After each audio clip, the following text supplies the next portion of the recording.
UGC net exams ఏవైతే జరిగాయో July 23 నుంచి 30 వరకు జరిగాయి కదా. ఈ యొక్క ఎగ్జామ్స్ని ఇప్పుడు క్యాన్సిల్ చేస్తూ ఎన్టీఏ అయితే నిన్న ఒక ప్రకటన చేసింది. ఈ ప్రకటన మీద చాలామంది దుమ్మెత్తిపోయడం జరిగింది. ఎందుకంటే ఇందులో కూడా ప్రశ్నపత్రాలు లీక్ అయ్యాయి, అలాగే తప్పుడు ప్రశ్నలతో ఈ యొక్క ఎగ్జామ్ని ఇచ్చేశారు. ఏదైతే నేషనల్ ఎలిజిబుల్ టెస్ట్ ఉందో దీన్ని చాలా తప్పుడు తడకలతోటే నిర్వహించారని చెప్పి ఎన్టీఏ క్యాన్సిల్ చేసింది.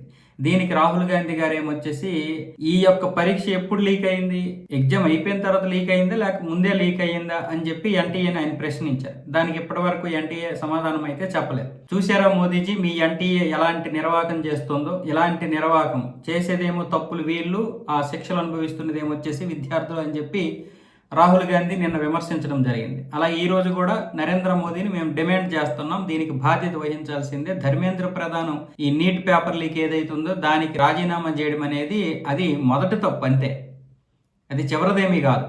కాబట్టి ఇంకా బాధ్యత వహించాల్సింది నరేంద్ర మోదీ. చివరి వరకు కూడా నరేంద్ర మోదీని వదలము అని చెప్పి రాహుల్ గాంధీ అయితే ప్రశ్నించడం జరిగింది దీనికి సంబంధించి. అయితే వాళ్ళు విద్యార్థులు ఎన్నో సంవత్సరాలు కష్టపడి చదువుకుని ఫీజులు కట్టి ఈ ఎగ్జామ్స్ రాస్తుంటే మీరు ఈ విధంగా క్యాన్సిల్ చేస్తుంటే వాళ్ళ పరిస్థితి ఏంటి, వాళ్ళ ఆరోగ్యం, వాళ్ళ శ్రమ, వాళ్ళ ఆత్మవిశ్వాసం అన్ని దెబ్బతీసే విధంగా ఉన్నాయి. చివరికి మీరు ఎగ్జామ్స్ క్యాన్సిల్ చేసి వాళ్ళ చేతిలో ఏం పెడుతున్నారు, ఒత్తిడి పెడుతున్నారు అన్న విధంగా రాహుల్ గాంధీ నిన్న ప్రశ్నించారు. ఆ ప్రశ్నలో ఒక అర్థం అయితే ఉంది ఖచ్చితంగా. మనం ప్రతిదీ విమర్శించడం కూడా కరెక్ట్ కాదు.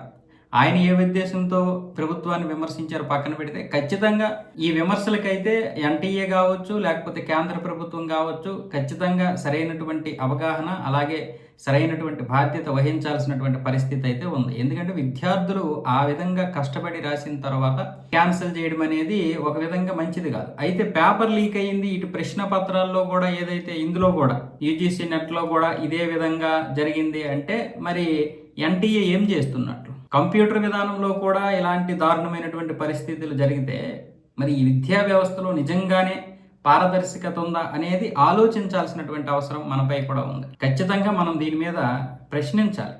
ఇప్పుడు రాహుల్ గాంధీ ప్రశ్నించాడు కాబట్టి అది మంచిది కాదు అనడం కరెక్ట్ కాదు. విద్యా వ్యవస్థలో ఇలాంటి తప్పులు జరగకూడదు.